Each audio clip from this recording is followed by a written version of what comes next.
All right. I am super excited today because I have a very good friend here with me. When I see her face, I just get so inspired because she is one badass woman. It is Regan Hillyer. Thank you so much for being on this interview. Oh, thanks for having me, AJ. I love you, and it's an honor to be here. It really is. Yes, love you too. And you've had such a big impact on my life that I just want to share just everything that you are and everything that you're doing with the world. So Regan and I, we've been friends for quite some time. And the moment that we connected, I knew this one was special. Actually, it was about 18 months ago. I had Regan on my podcast.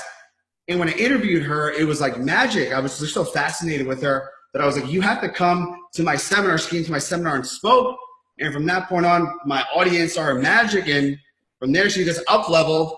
And about a week ago, Regan sent me a text that she just had her best month ever. In 30 days, she made over $1.1 million from her online coaching business. So I was just like fascinated by that. I was like, Regan, this is tremendous because you just set the bar so high for everyone. And at the same time, you're just like enjoying life. You're not like hustling, grinding, pushing stuff away. Everything is just happening effortlessly. So before we jump in, I'm just super curious. Like, you travel a lot. If someone comes up to you, maybe listening to you on the plane, and they say, excuse me, ma'am, what do you do for a living? What do you typically tell them? Yeah, look, it really depends on who I'm speaking to. But if it's a random person on the plane, and generally I say, I help people change their life. And that really opens up the conversation of, wow, how do I do that? Or how do you do that? Or like, what does that look like? And then we dive a little bit deeper. But if it's someone like listening to your podcast that has done a lot of work on themselves and they're already in this process of evolution, then my answer is really, I help people raise their vibration and shift their frequency so that they can manifest greater things in their life. Yes, yes.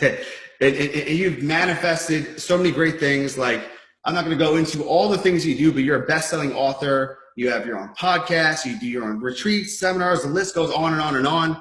But let's just talk about this monster month that you just had. Right?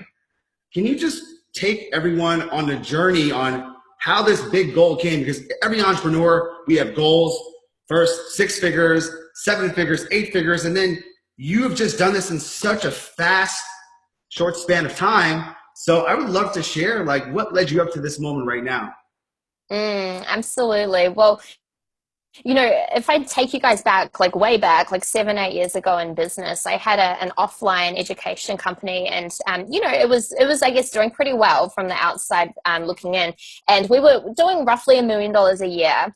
But I was very much creating that from a place of looking externally for the answers and looking strategically for the answers, and being like, what marketing do I need, and like, how do I need to like change this business, and kind of like work really hard and push in order to get the results. And I really realized one day that maybe there was a different way to do things, and it started to feel, I guess, quite out of alignment for me. So that's when I went to Bali actually for like 4 weeks and completely unplugged, and really just started tuning in and asking myself, like, what is my truth? What is my message? Like, what do I want to create in this world? And really, trying to answer some of those really big questions, I guess, which resulted in me completely walking away from that business, shutting it down. Everyone was like, Regan, you are insane. Like, that's $1 million business. Like, what's wrong with you? And I was like, look, it's not an alignment.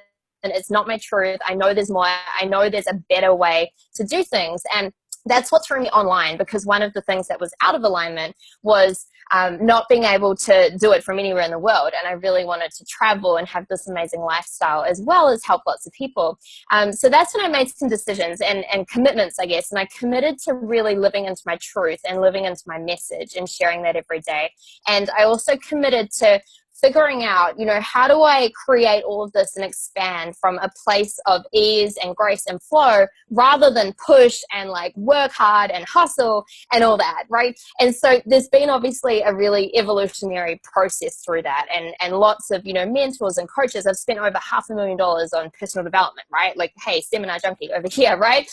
So there's all of that journey. But, recently in the last 6 months, the thing that's really, I guess, expanded me and shifted me and ultimately raised my vibration and my frequency, which has allowed me to obviously create more and receive more, is actually going deep in Peru and using natural plant medicine as a tool to really expand my own consciousness and my own ability to show up in a bigger way in this world. So that's been like the recent gem, which has really catapulted the recent results, I guess. Yes, no, and I so love that you're sharing this, because I actually recently did a podcast about microdosing and how so many entrepreneurs are now going to the world of psychedelics to just get the edge, to open up their mind, their creativity, their consciousness. And there's been long-term studies on various plant medicines seeing that there really is no negative effects. 20, 40, 50 years of people taking it consistently, no toxicity, no side effects. And people are having these eye-opening experiences. And I remember clearly right before you went down to Peru and you were telling me about your experience, like I was just so excited for you, because it's something that I've always been fascinated with and I've really studied for the past few years. And I was so curious to see like what would change or how the experience would be.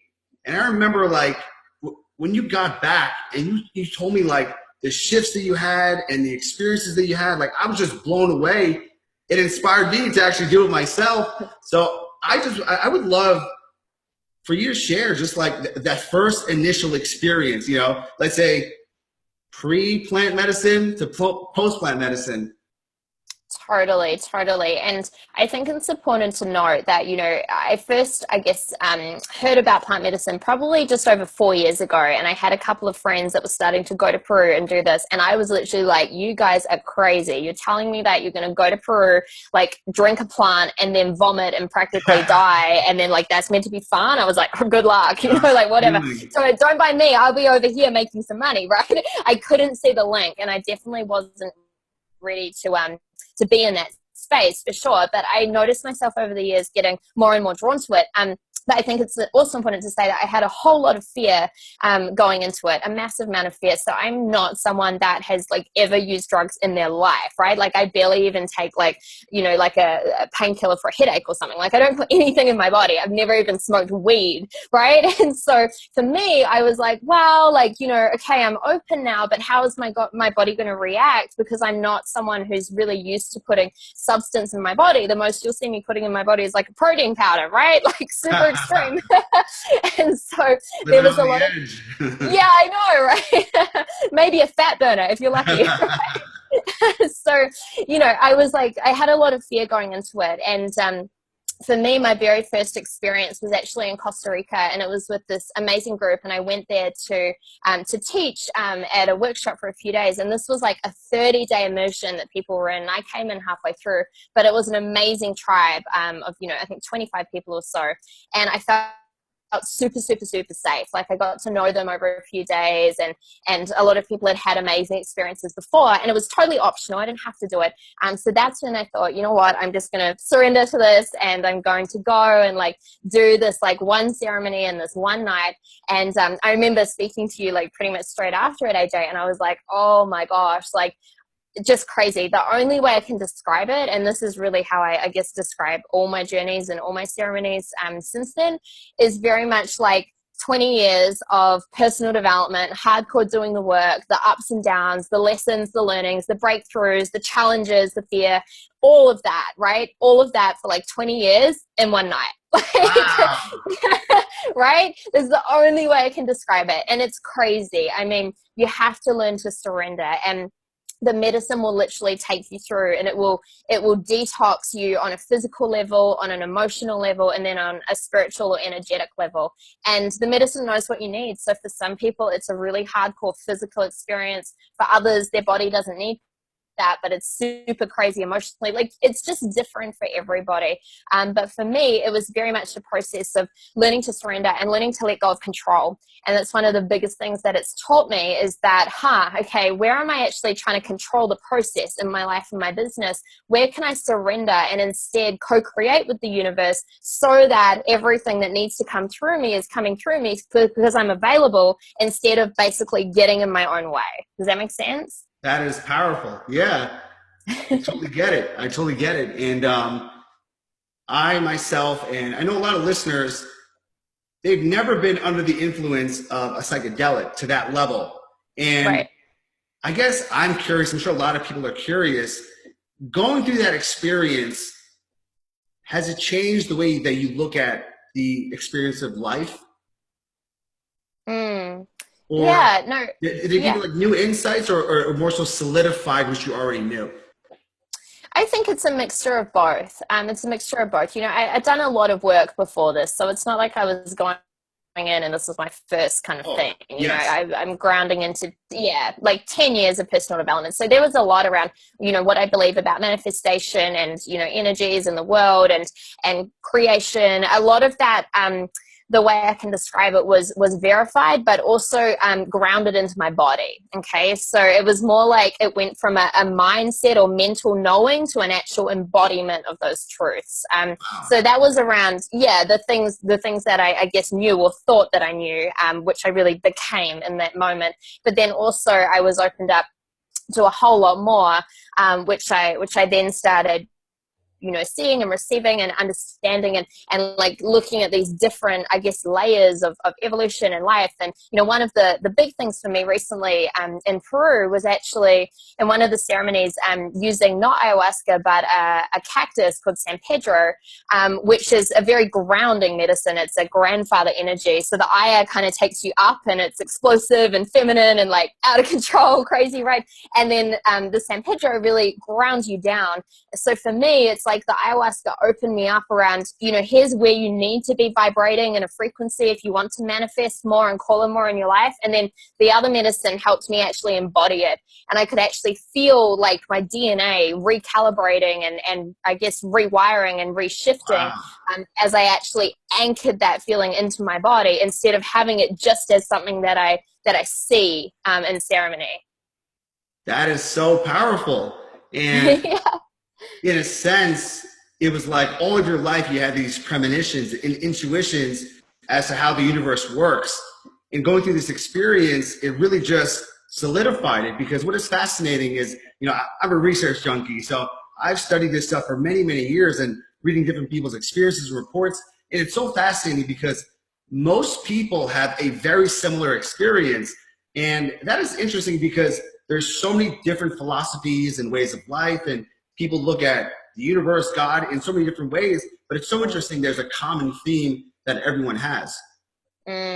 Exactly. And, you know, I think it's really feeling a connection to something bigger than yourself at the end of the day. And that's going to look different for everyone, if it's God or spirit or the universe. And you know, one of my big things was nature, to be honest, like really, you know, drinking the plants and the way that we run the events over the 9 days in Peru is that there's a special diet you're following as well. So you're only eating plants too, and you're living in nature. So it's literally like you are embodying these plants, right?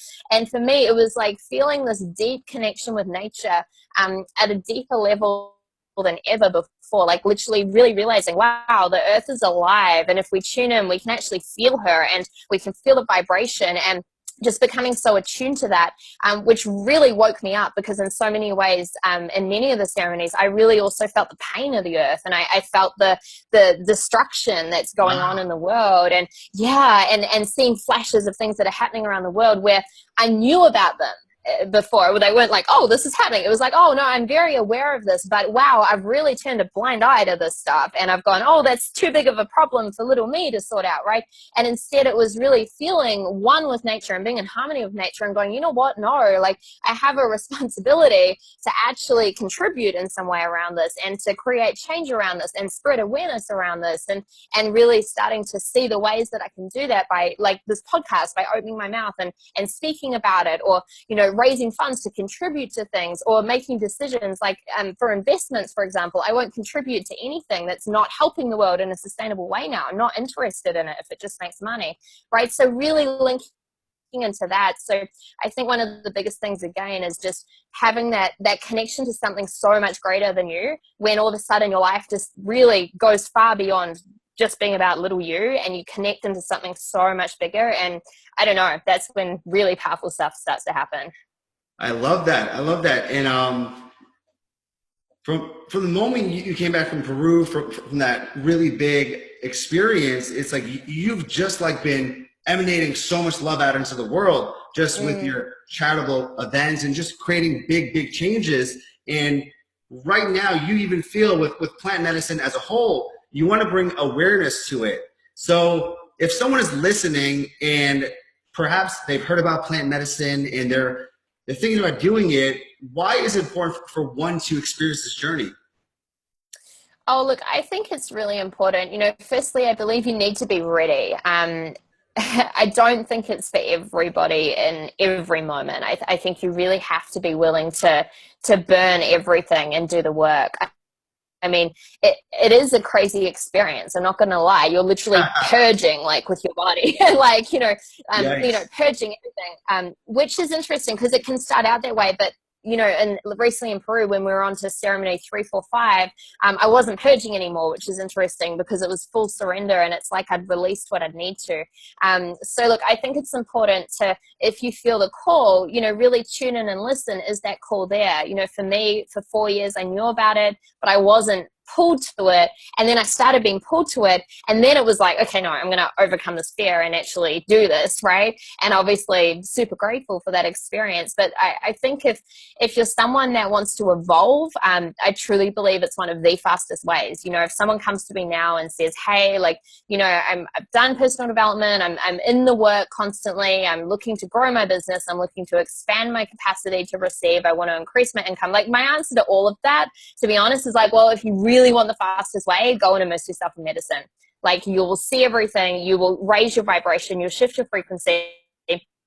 You'll tap into love and light. You'll receive the messages that you need to receive in this lifetime. And again, it's not like it's not going to happen if you don't do medicine. It just speeds up the process, right? I think honestly, like, even the financial results this month, for example, I think they would have happened anyway. I think I would have figured out a way to make it happen, but it might have been like 5, 10, 15, 20 years from now, right? It's just accelerated the process.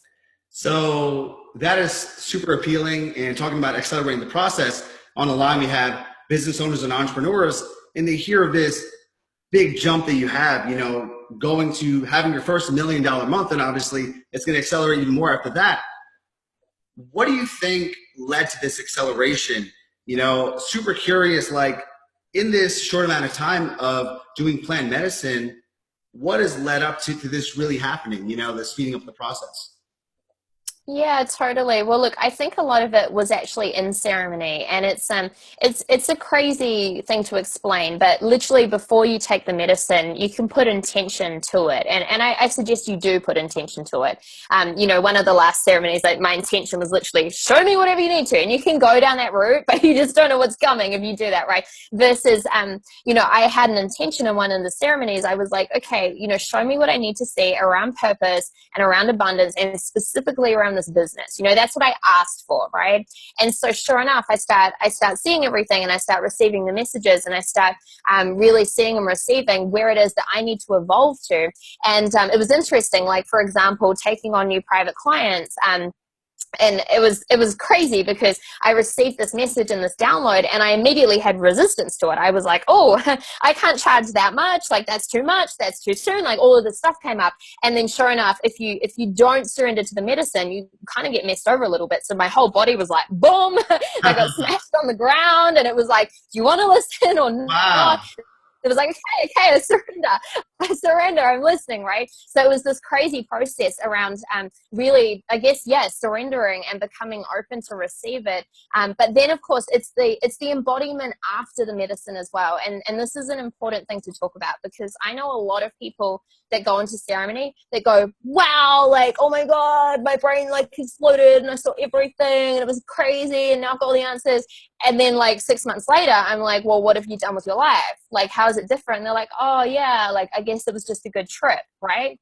So for me, like, I'm very, very, very intentional around this work, that it is work. And it's not just like a day or a night of just like blowing up your mind and seeing all this crazy shit. Like, what's the point? You may as well actually just go do some drugs and have a good time, right? So not that I do that, but suppose people do.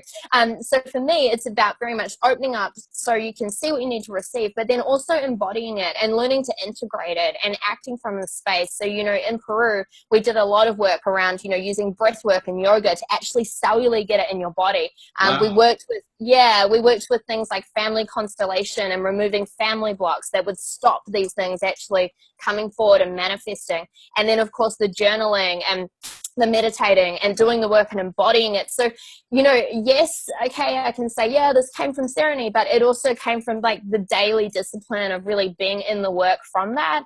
And in my mind, it's like using the ceremony to open up and then as a springboard into your life after that. I think there's too many people that go into ceremony and they're just like, oh, that was amazing. And then they don't actually embody the work. Yes, yes. Love it. Embodying the work. And I love earlier when you mentioned like when the medicine calls you, that's when you want to open that door, because for many people, I'm sure they've heard about it, but there's a strong urge. And a mutual friend of ours, Marcy Locke, when she did her first ceremony, she organized a trip to Colombia and she invited me at the time, but something wasn't ready with me at the time. Yep. And then recently you invited me and it was like, I needed more time. Mm-hmm. And it's very fascinating because the moment I committed to doing the ceremony that I'm doing actually 2 days from now, it's like, I feel like my life just changed. The moment I said yes, that's the day I'm going to do it, it's like I started looking at my life differently. And I've heard about that case, and I was curious about your thoughts about even committing to the medicine prior to it. Like, what happens? Because it's like I'm looking at my life differently, and I'm looking at decisions I'm making, and it's like the transformation is already starting, which is really interesting. Yeah, and it's such a beautiful conversation, AJ, because the medicine's within you, right? And this is really the magic that most people don't get when they go into ceremony. And here's why they don't embody it, is because they're in an experience dealing with something outside of them. Well, that's what they think, right? They're taking external medicine when really the medicine activates what's already in you, and everything you're seeing and receiving is just within you. You just haven't had the capacity to tap into it and see it and receive it. So the beautiful thing is that, yeah, when you say yes to this, you will notice things start to shift automatically. It's like ceremonies, like some midpoint along the way with the saying the yes, the before the ceremony, and then the integration after. But the medicine's working on you the whole time. I remember the first time I went into ceremony, like I said yes to it probably 4 days before that. I was still going, okay, let me feel out the group, and like, let's see, do I like these people? Do I trust how they're doing it? Because there's obviously things that you want to make sure you're safe with. Is really important. And so then I said yes. What's interesting is I felt the shift when I said yes, but 24 hours before that, I was noticing my arms were tingly and I couldn't feel one of my feet properly. And I was like, guys, is there something wrong with my body? Like, what's going on? They're like, oh no, that's quite normal. The medicine's already working on you. It's working on your like physical breakthroughs right now. And that's happened to me a lot. So yeah, the medicine's in you, and yes, she starts working on you right away, especially if it's ayahuasca, but all medicines, I believe. And yeah, there's nothing external. You're simply tapping into what's already there. Love it. That just gave me like such a big insight that the medicine's already in you. And it's true. It's we're all in this earth plane, and it's, you know, even plants themselves, you know, we share a lot of the same DNA, and there's all these parts in plants when they enter our bodies, they communicate with us. And that's really the beautiful thing. One thing you were saying earlier is giving up control. And I will admit that is the thing I need to work on the most. And perhaps that is why I'm doing the ceremony. So 2 days from now, I'm going to experience plant medicine. What advice do you have for me in terms of the control factor? My advice, quite honestly, would be you've got to let go of control. Otherwise, you're going to be fucked over. Like, seriously, it's not going to be fun. If you were trying to control this process, quite honestly, it will be hell. And I've seen people go into ceremony and have a real hellish time and really battle and just constantly be purging and get out of it and be like, that was awful, worst thing ever. But they can't let go. Like, they have such a hard time surrendering and just trusting what it is and letting go of the process. And what's interesting is that when you truly get into that place, I mean, like I said, I stopped purging. I mean, it was actually really blissful and amazing, and just like, oh, you know, seeing stuff and receiving it and saying yes and show me more, instead of like resisting it and, oh God, and what's my body doing? And you know, if you get out of your mind, and if you fully burn trying to control anything, then it will be an amazing process. And look, I think that's such a beautiful metaphor for life as well. You know, there's so many people that are so stuck in control and controlling their life and controlling their business and controlling their money. And it's such a trap because it's the one thing that's got them to where they are today, right? It's the one thing that's actually generated their results in their life and their business. So it's the one thing that's the hardest to let go of. But what they don't realize is that wherever it's got them, they think they're at their top point right now. That's their like 10%. And there's 90% more waiting to be unleashed, waiting to be stepped into, but they can't do it because they haven't surrendered. They're in a place of manufacturing their life and their money and their business through trying to control the results versus totally surrendering and taking aligned action, co-creating with the universe and letting what already is actually just flow through you simply because you're available to it. Does that make sense? I get it. Totally get it. And Yeah. interestingly enough, I had a great conversation with Gabby Kowalski, who is one of your all-star students. She's a close friend of mine. We spoke about 2 nights ago, and she was discussing the same exact concept of letting go and surrendering. And she said it changed her life, and she's talking about the results that she has in every element of her life and how much you've helped her with that.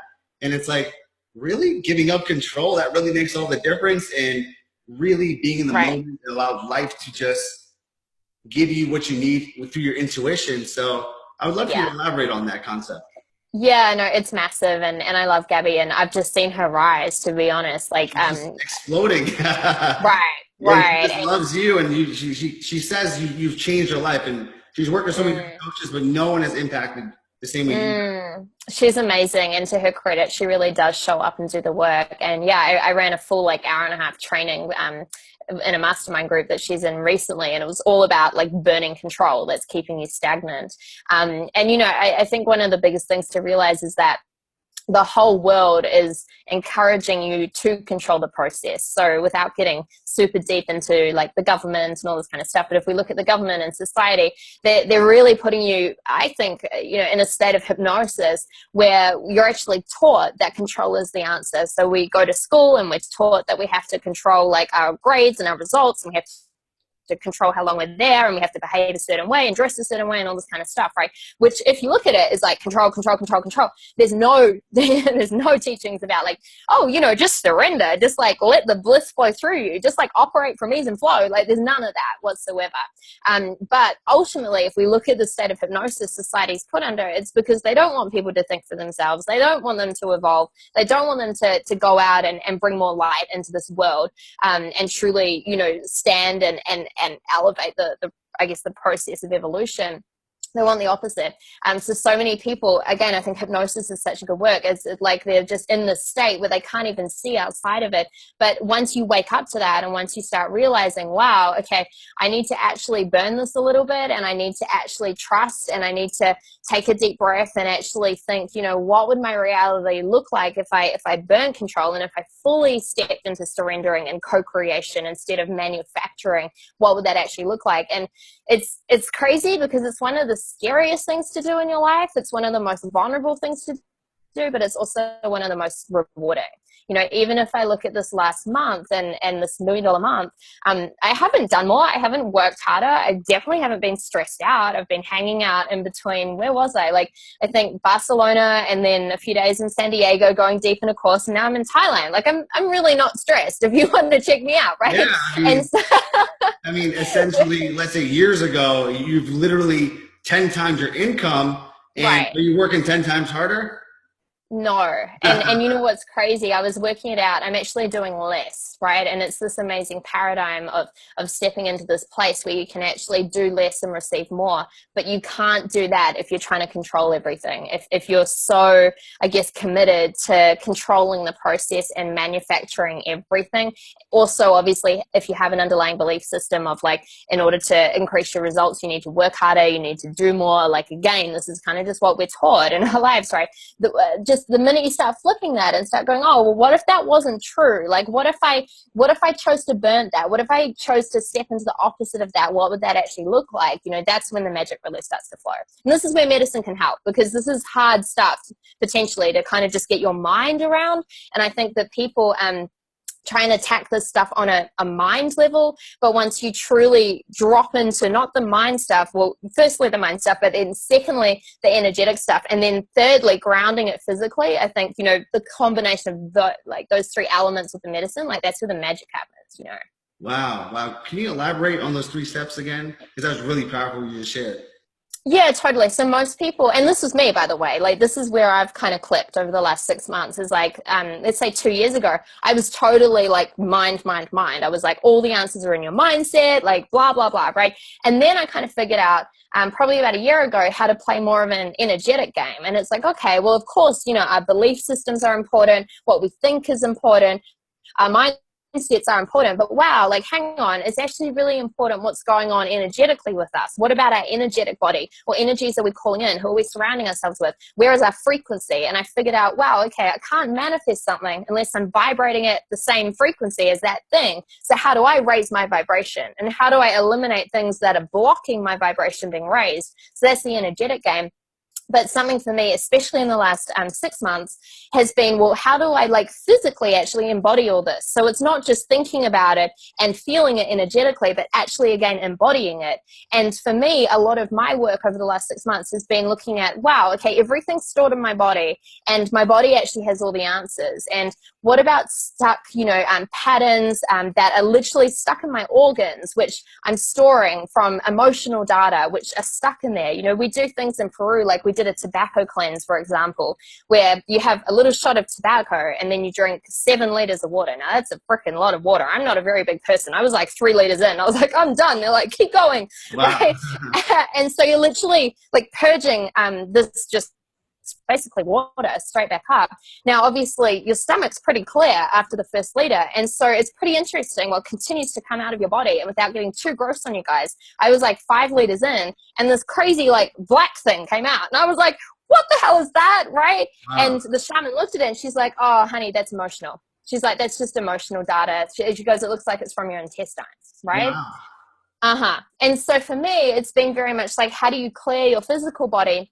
But then also everything you're manifesting on a mental and energetic level, how do you then embody that physically? And once you click into all 3, you know, that's when you speed up the process of evolution. That is powerful. Mentally, energetically, and physically. And it's like the trifecta. Right. And I am so curious, like in your daily habits or daily rituals, like learning all this about just the cleansing and just seeing what you saw, have you kind of changed the way that you used to live your life on a daily basis?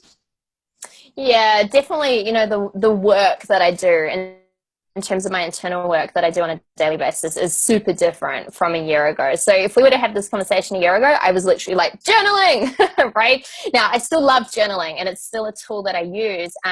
But I'm drawing from a lot of, I guess, different other things at this moment. So for example, even this morning, I was up like, and this is an interesting thing as well after the medicine, I've been sleeping way less. So I've had 3 hours sleep technically from last night. Now I know that should be crazy. And I used to sleep a lot, but I'm just finding I'm more energized. I'm vibrating in a higher frequency and I just wake up at 4 a.m. now. So that's kind of interesting. So I was up super early this morning. And, you know, in the past, I would have sat down and just journaled and basically called in my reality, which if you think about it really is really just the mind place, right? A little bit energetically when you tap into that feeling, but mostly mind. Versus this morning, you know, there's now like yoga that I bring in physically to move my body a little bit more and to shift things in my body. But also I'm using a lot of breath work, which I really love.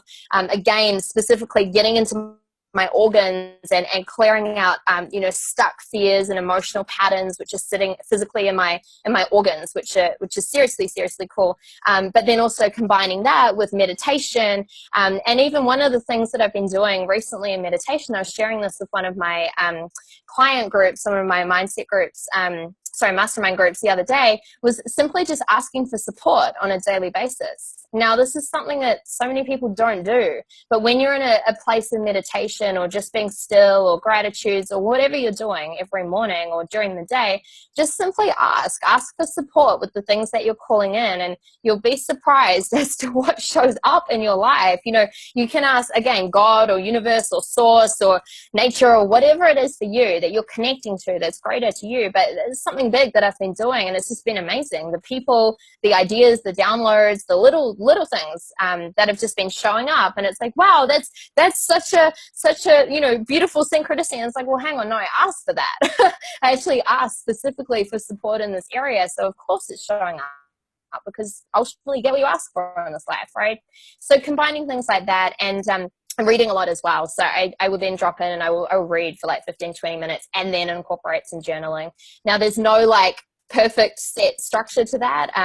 Again, if we look at routine and we're not diving into control, it's not about doing something for 5 minutes and then 10. It's about operating from flow and asking yourself, what do you actually need in this moment in order to reset and ground into your day, and then also to tap into evolution. And then it's giving yourself what you need in that place. That's a really awesome subject that you brought up. And I just want to get clear on asking for support. So let's say I wake up in the morning and I say, AJ, what type of content should I create today? Do I just say that to myself out loud or just mentally? Yeah, so I think if it's a content thing, for example, I would tune into the feeling, firstly, of knowing that you're creating amazing content. So I would still use a future pace, basically, to energetically and even mentally or visually get into that place of maybe the end of the day or the end of the week or the month, whatever, or the project, whatever it is you're working on, around like, wow, I'm creating amazing content. And then you just simply ask. I wouldn't even ask yourself, but I would simply put it out again to God, universe, source, whoever it is that you're connecting to, someone, right? If you don't know, just ask. Ask blindly. I promise you, someone will show up. And so, right, someone will listen, someone will hear you. And it's simply asking, hey, like I would love some support in creating amazing content today. Like, please show up in a way where you support me. And even just asking for that on a daily basis. Like, again, it depends, I guess what you believe and what you're tuning into, whether it's angels or God or whoever, it doesn't matter. But even asking, I've just noticed that it just gets me even more into a flow state and more into synchronicity, and more good stuff starts showing up. I love it. Love it. I'm going to change gears. I'm going to ask a question that's going to just switch things up a slight bit. But what is one thing that you believe, but you think other people would find very strange? One thing I believe, but oh God, one thing I think most of my I think most of my life people would find really strange. So I think for me, this is something that I was battling with actually, probably about 6 months ago. And I'm pretty sure I shared this with you, AJ, is I had, I guess, quite a fear around if I was to go really deep into this work and go deeper into plant medicine, go deeper into basically spirituality and connecting with source. If I was to go there, I was so scared that I was going to go down the rabbit hole and get lost in there, and that basically my money and my business would just like blow up and disappear, right?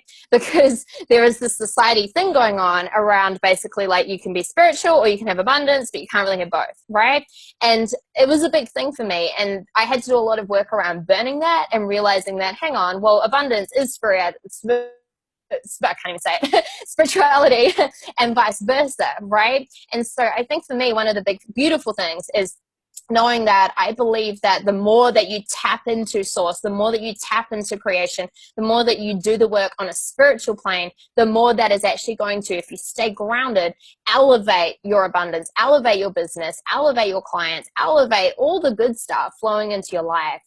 So that's something now which I'm very grounded in. That's something which has got me to where I am now, and especially over the last month. In my business, we have not done anything differently strategically. We have not hired a whole new team. We have not figured out the secret marketing strategy on Facebook. We're not really doing anything different. In fact, I don't know, I'm doing less, right? And so the magic in there is that, okay, it's actually been like an alignment game, a spiritual game, an energetic game. It's really been an internal game, which has then amplified these results. So I think that's something I am very grounded in, which makes total sense to me. But I think the average person on the inside looking out would be like, what? No, I get it, because that was a fear of mine. And one of the reasons why I didn't get into plant medicine is because I thought that I would lose my drive, sell my house, give all my possessions away and become a monk and just be like, screw this business. I just want to meditate all day. I remember you kind of checking in with me, being like, "So, has your business increased or decreased since doing this?" Of course I had to ask, So funny. Because I heard, I actually know a few people who are taking the route and they've decided, you know what? Entrepreneurship is not for me. I'm going to devote my life to a charity or just quit my business and start something new. And there's nothing wrong with that. Obviously, that's what you're called to do.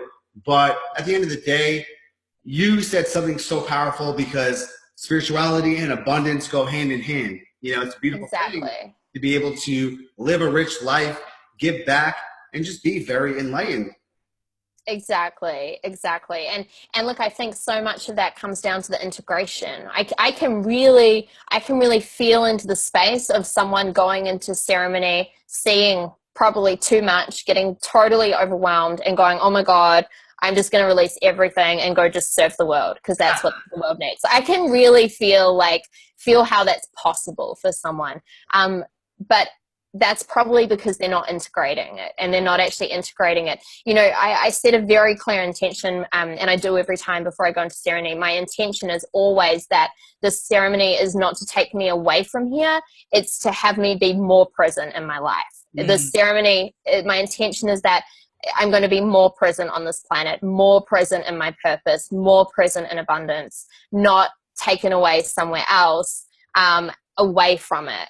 Because that's a lot of people do, right? They go flying and all of a sudden they're in like the woo-woo land of the clouds and nothing matters anymore and they just release everything and whatever, go like hug a tree and meditate. I really don't believe just in the world like that. I mean, of course that's a choice, but I don't believe you're of greater service to the world. I don't believe you're helping the planet evolve if you do that. I actually believe it's selfish. And I know I'll trigger a shitload of people by even saying that, but I really believe that the work is to expand and then be more here, be more present. I love you sharing that. That's very bold and true. I agree.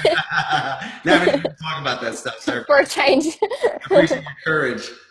Right. So we discussed so many amazing things, and let's say this year as a whole, is there something that I didn't ask you about that you would like to share with the audience just about your journey thus far?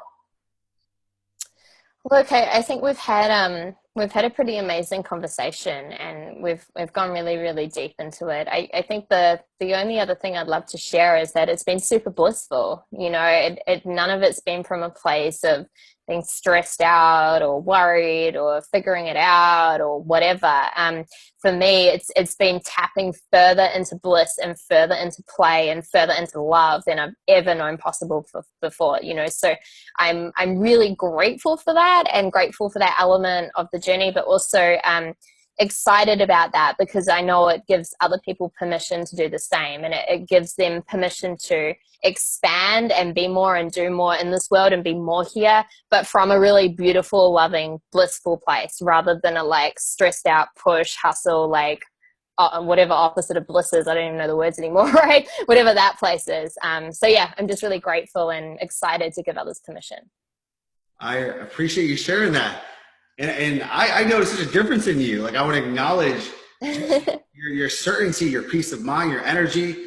I've been friends with you for a while, but lately it's like you just shine so bright, and you were just so present in the moment. Everything just flows, and you are truly one of the women who has it all. Everything: health, wealth, relationships, happiness. You have it all in abundance. And I just want to honor you for inspiring me, because you're an awesome friend. You always here for me. Anything I need, you always got my back. But you are an inspiration for me, because I look at you and you create a new standard. It's like, wow, look what Regan's doing. So I appreciate you for being such an inspiration in my life.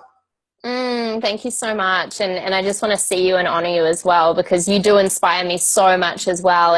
And something which I don't even know if you're aware of, because we haven't had this conversation, but you're so beautifully grounded in sacred masculine. And I know that you give so many other men permission to then ground into that place as well. But you are also such medicine for females as well, who then look at you and if they're in a place where they need to know that sacred masculine exists, they see you, and whether or not it's conscious or unconscious, they receive it. So just how you show up is so beautiful. It really is. Thank you. I appreciate that. Cheers to Mm. us. Go us. Yes. So people want to know, hey, I love Regan. She's changed my mind. I just want to know more about her. Where do they go? Yeah, so I'm taking over every social media platform in the whole world. So any of those, it's all under Regan Hillyer. I hang out mostly on Facebook, but any of those. And then there's obviously reganhillyer.com. But just look, send me a message. I love getting messages from people, and especially let me know that you came from this podcast and that you're connected with AJ. Anyone who's connected with AJ is a brother or a sister of mine. So just reach Oh, out. thank you. Yeah, and I appreciate you just to be opening up about this stuff, because this is something that when you told me your experience, I'm like, wow, the world has to know this. And I'm so glad that you felt you were called to share it as well. So I'm just so grateful we were able to capture this and just share it with the world. Oh, for sure. No, it's been amazing. And you've asked amazing questions and gone super deep as per usual. So really grateful. Appreciate it.